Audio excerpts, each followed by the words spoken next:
વિજયગીરી બાપુ જે અત્યારે આ એમનું સમાધિ મંદિર છે. વિજયગીરી બાપુની સમાધિના દર્શન થાય છે. ગંગા નદીમાંથી શિવલિંગ લાવ્યા હતા અને આ જગ્યાએ સ્થાપના કરેલી છે. એ વિજયગીરી બાપુની ગાડી છે. વિજયગીરી બાપુનો આવડા જે વસ્તુ વાપરતા ને એ બધી અહીં વસ્તુ મૂકવામાં આવેલ છે. શિવલિંગ જેવો જ પાણીનો ટાંકો બનાવવામાં આવેલો છે. આ છે ને એ બાપુએ સ્થાપેલા બધા દેવતાઓ જ છે અહીંયા. તો જય માતાજી, જય શ્રી રામ મિત્રો, સ્વાગત છે તમારું ફરીથી એક નવા વિડીયોમાં. તો અત્યારે આપણે આવેલા છીએ પાલીતાણાથી નજીક એક સગાપરા ગામ આવેલું છે. ત્યાંથી થોડેક જ દૂર આવેલું સગાપરાની ધાર તરીકે આ જગ્યા ઓળખાય છે. અને અહીંયા વિજયગીરી બાપુનો એક સરસ મજાનો આશ્રમ આવેલો છે. તો આજના વિડીયોમાં આપણે તમને આશ્રમના દર્શન કરાવીશું. તો તમે પાછળ નિહાળી શકો છો વિડીયોમાં. આ આશ્રમ કૈલાસ ટેકરી આશ્રમના નામ તરીકે ઓળખાય છે. તો ચાલો આપણે અંદર જઈએ, તમને દર્શન કરાવીએ અને અહીંનો ઇતિહાસ જણાવીએ. તો મિત્રો, આ તમે સરસ મજાનો વિજયગીરી બાપુનો આવડો આશ્રમ જોઈ શકો છો. અને અહીં છે ને આજુબાજુમાં તમે જોવો ને તો આ જો આંબાનું ને એવું વન છે. ત્યારે ફરતી આમ ઓલકાઈથી પણ વન છે. તો મિત્રો, જો તમે આ આશ્રમે આવો ને અહીંયા બાપુની સમાધિ સ્થાનમાં જો તમે દર્શન કરવા જાઓ ને તો ખાસ કરીને આવડી આ સૂચનાનું પાલન કરવું. સર્વ ભક્તજનોને નમ્ર વિનંતી છે કે હાથ પગ ધોઈને પછી જ ત્યાં સમાધિ મંદિરમાં દર્શન કરવા જવા. તો અહીંયા હાથ પગ ધોઈ લેવાના અને પછી સમાધિ મંદિરમાં દર્શન કરવા માટે જવાનું છે. મિત્રો, અહીંયા તમે આશ્રમમાં સરસ મજાનું મંદિર જોઈ શકો છો. અહીંયા છે વિજયગીરી બાપુ. આપણે આ સગાપરાની ધાર તરીકે ઓળખાય છે. કૈલાસ ટેકરી નામ છે અહીંનું. અને આ બાપુની તપસ્થળી છે. વિજયગીરી બાપુ જે અત્યારે આ એમનું સમાધિ મંદિર છે. અને એમણે અહીંયા આ ધાર ઉપર એમની તપસ્થળી છે જેને કહીએ એમ. અને એણે અહીંયા પોતાનો જેને કહેવાય ને ધૂણી ધખાવીને અલગ અહીંયા જગાવેલો છે. અને એમણે અહીંયા જે કાંઈ તપ કર્યું છે, અહીંયા એક જડેશ્વર મહાદેવ સ્વયંભૂ દાદાની સ્થાપના છે, ખોડિયાર માતાની સ્થાપના છે, બાપુએ જ કરેલી છે. એ અંબે માતાની સ્થાપના છે, કાળ ભૈરવ છે, મહાકાળી માતાનું મંદિર છે, હનુમાનજી છે, ગજાનંદ ભગવાનનું મંદિર છે, જડેશ્વર મહાદેવનું મંદિર છે. આટલા વિસ્તારની અંદર આ કૈલાસ ટેકરી ઉપર આટલા મંદિરો પણ આવેલા છે. એ બાપુએ પોતે એમના હાથે એમની પ્રાણ પ્રતિષ્ઠા કરેલી છે.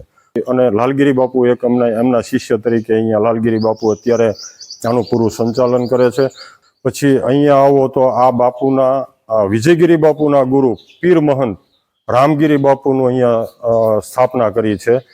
અને બીજું કે અહીંયા આપણે આદ્યગુરુ જગતગુરુ શંકરાચાર્ય કે જેમણે સનાતન ધર્મનો પ્રસાર કર્યા છે એવા જગતગુરુ શંકરાચાર્ય મહારાજની પણ અહીંયા એમની સમાધિ મંદિરની અંદર આપણે અહીંયા આસન બનાવેલું છે. અને આ બાપુનું જે સેવા જે પૂજા હતી એ એમની જેટલું એની પોતાનો પ્રભાવ એટલો બધો હતો કે એ ખાલી જળ અને ફૂલથી જ એમની બધી પૂજા કરતા હતા. આ બધા જે અહીંયા કોઈ આ છે ને એ બાપુએ સ્થાપેલા બધા દેવતાઓ જ છે અહીંયા. જે એમને અંદર સમાધિ મંદિરની અંદર પણ એટલું છે. અને એમની પહેલાં તો એક ઝૂંપડી જ હતી. એણે ક્યારેય કોઈ દિવસ દરવાજો રાખવા નથી દીધો બાપુએ. અને એમનું જે અહીંની જે ટૂંકમાં જેને કહીને આપણે સનાતનની પરંપરા હોય એને ઉજાગર કરવા માટે એમણે શિષ્યોને બધાને જે પોતે વિચરણય કરતા જેટલા સેવકો છે એમના ઘેરે પણ જતા. પણ બાપુનું જે એનું કહેવાય ને કે જે એમનું તપ હતું એ બહુ અલૌકિક હતું. અને એમને એ પોતે જેને કહેવાય ને કે એ શિવ સ્વરૂપ હતા બાપુ. એટલે વિજયગીરી બાપુનું બહુ ખૂબ મહત્ત્વ છે. અને એમણે ખૂબ અહીંયા સારી એવી અલગ જગાવેલો છે એમને આ જગ્યા ઉપર. કૈલાસ ટેકરી એનું નામ આપવામાં આવ્યું છે. હવે હું તમને છે ને વિજયગીરી બાપુનું જે સમાધિ સ્થળ છે ને એના દર્શન કરાવું. તો અત્યારે આપણે જોઈ શકો છો, અહીં નિહાળી શકો છો. હા, તમે જોઈ શકો છો અહીં વિજયગીરી બાપુની સમાધિના દર્શન થાય છે. અને આ પાછળ આપણે જઈએ ને તો અહીંયા તમે જોઈ શકો છો વિજયગીરી બાપુએ અહીંયા પથ્થરની સ્થાપના કરી અને એને દેવ માનેલા હતા. એ આ પથ્થર છે. અને આ છે એ વિજયગીરી બાપુની ગાડી છે, જે એના સેવકોને લઈ અને આવડી આ ગાડી લઈને જ્યાં જવું હોય ત્યાં જતા હતા. અને આ તમે અહીંયા જોઈ શકો છો વિજયગીરી બાપુનો આવડા જે વસ્તુ વાપરતા ને એ બધી અહીંયા વસ્તુ મૂકવામાં આવેલ છે. રૂમાલ છે, પછી અહીંયા સલીમ છે, આ તમે જોઈ શકો છો. વિજયગીરી બાપુ છે એ ખાલી એક રૂમાલ પહેરતા હતા અને એક જોડી રાખતા હતા. જોડી બે ચલમ અને જોડીની અંદર આપણે સૂકો અને ચલમ સાથે રાખતા. બાકી ટુવાલ પહેરતા અને એક આ શાલ છે એ ખંભે રાખતા એ બહાર જાય ત્યારે. બાકી ટુવાલ પહેરી અને પૂજા માટેનો આ જે કહે છે બે ડોલું એ પાણીની પૂજા હતી અને ફૂલની પૂજા હતી. જે અહીંયા ફૂલ ઝાડ બધા ઉગાવેલા હતા એ બધા ફૂલ જાતે તોડતા. પાણી સામે એક વાડી છે ત્યાંથી પાણી લાવતા અને પાણી અને ફૂલની પૂજા હતી એમની. કોઈ ધૂપ દીપ કે એવું કંઈ હતું નહીં. અને આ બાપુ બસ આટલી વસ્તુ બાપુનું આ એમની જેને કહેવાય ને પથારી. પછી આ એનો આ રામ સાગર એનું ભજન એની રીતે કરતા. અમારા બાપુ પાસે આટલું હતું અને છતાં પણ આજે જેને કહેવાય ને શિવ સ્વરૂપ હતા, ત્રિકાળ જ્ઞાની હતા. આ ગાડી કોઈ હાકે અને પાછળ બાપુ બેસતા. જ્યાં એ વિચરણ કરવું હોય ત્યાં પાલિતાણા તાલુકાનું ઘેટી પછી નાની આશ્રમ પણ બાપુએ ત્યાં 12 જ્યોતિર્લિંગની સ્થાપના કરાવેલી છે. આ ગાડી વગર પેટ્રોલે પણ બાપુએ જવા દીધેલી છે.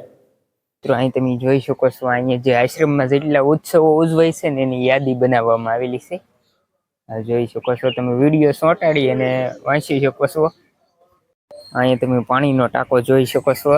એવડો શિવલિંગ જેવો જ પાણીનો ટાંકો બનાવવામાં આવેલો છે, કલર કામ કરી. અને આમ જો આમાં નળ ને એવું પણ ફિટ કરેલું છે.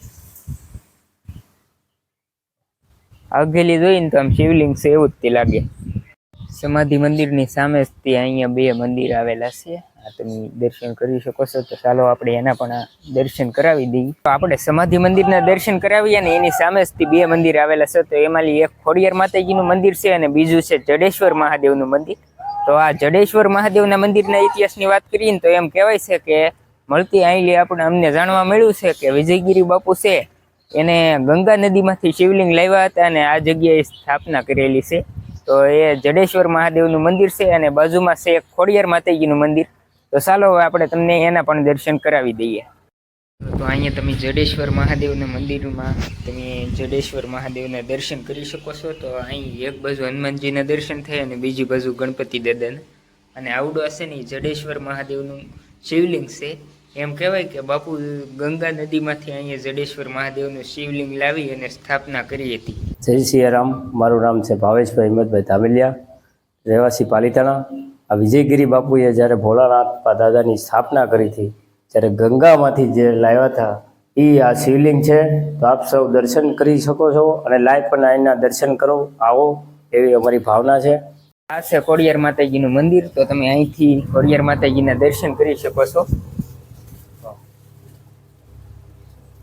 અહીંયા સરસ મજાનું આ ઝૂંપડી જેવું કંઈક બનાવેલું છે, નળિયાને એવું ફિટ કરીને. તો ચાલો અંદર જઈએ અને બતાવીએ શું છે. આ જુઓ, અંદરથી કંઈક આવી રીતના વ્યૂ આવે છે. અને અહીંયા તમે દિવાલ ઉપર જોઈ શકો છો હનુમાનજી મહારાજની સરસ મજાની પેઇન્ટિંગ બનાવેલી છે. અહીંયા અંદર બાપુનો ધૂણો આવેલો છે. તો એના પણ આપણે તમને દર્શન કરાવીએ. અહીંયા તમે બાપુના ધૂણાના દર્શન કરી શકો છો. અહીંયા તમે જડેશ્વર મહાદેવનો ફોટો છે, શિવલિંગ.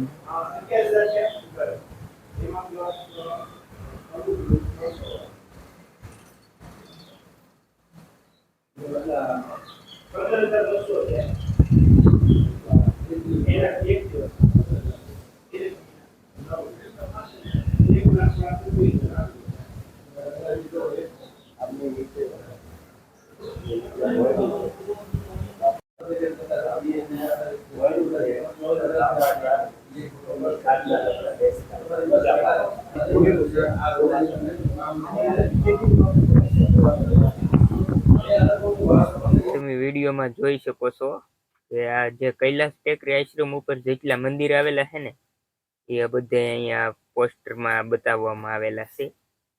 અત્યારે અહીં છે ને દિવાલ ઉપર પેઇન્ટિંગનું કામ ચાલી રહ્યું છે. તો સરસ મજાની પેઇન્ટિંગ બનાવે છે.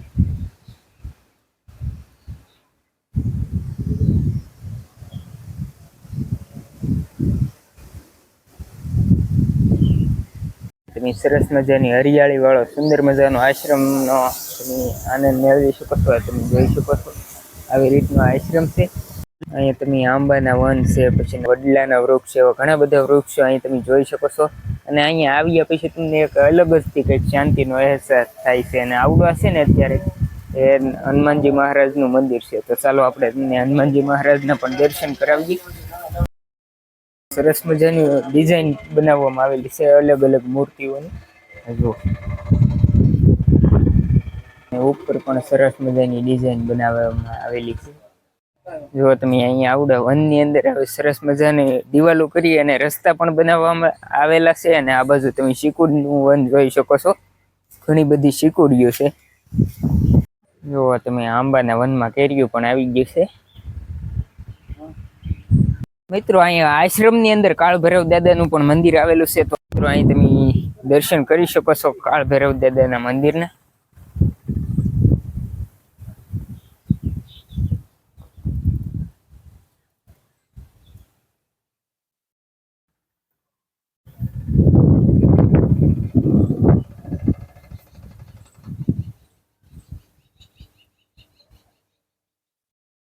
અહીંથી તમે જોઈ શકો છો સરસ મજાના વનનો વ્યૂ આવી રહ્યો છે. જુઓ આવી રીતના સંપૂર્ણ આશ્રમમાં વન છે. અહીંયા તમે જોઈ શકો છો યજ્ઞ કુંડ પણ આવેલા છે અને મોટી જબર ગણપતિ દાદાની મૂર્તિ પણ મૂકવામાં આવેલી છે. તો અહીંથી તમે ગણપતિ દાદાની મૂર્તિના દર્શન કરી શકો છો. મિત્રો તમે અહીંયા આશ્રમમાં છે ને આવો ને તો અહીંયા હરિયાળી વાળું વાતાવરણ જોવો છે. કેમ કે અહીંયા છે ને ઝાડવાથી એટલા બધા રોપણ વૃક્ષોનું કરવામાં આવેલું છે ને એટલે અહીંયા ઠંડો ઠંડો પવન આવતો રહેશે. ને આ જો અહીં ચારે ફરતી ઝાડ ને અલગ જ મજા આવે આ વાતાવરણ. જો મિત્રો તમને વિડીયો ગમ્યો હોય તો વિડીયોને તમારા મિત્રો સાથે શેર કરી દેજો અને આવા ને આવા જ વિડીયો જોવા માટે આપણી આ યુટ્યુબ ચેનલને સબસ્ક્રાઇબ કરી લેજો અને ફેસબુક ઉપર વિડીયો જોઈ રહ્યા હોય તો ફેસબુક પેજને ફોલો કરી લેજો.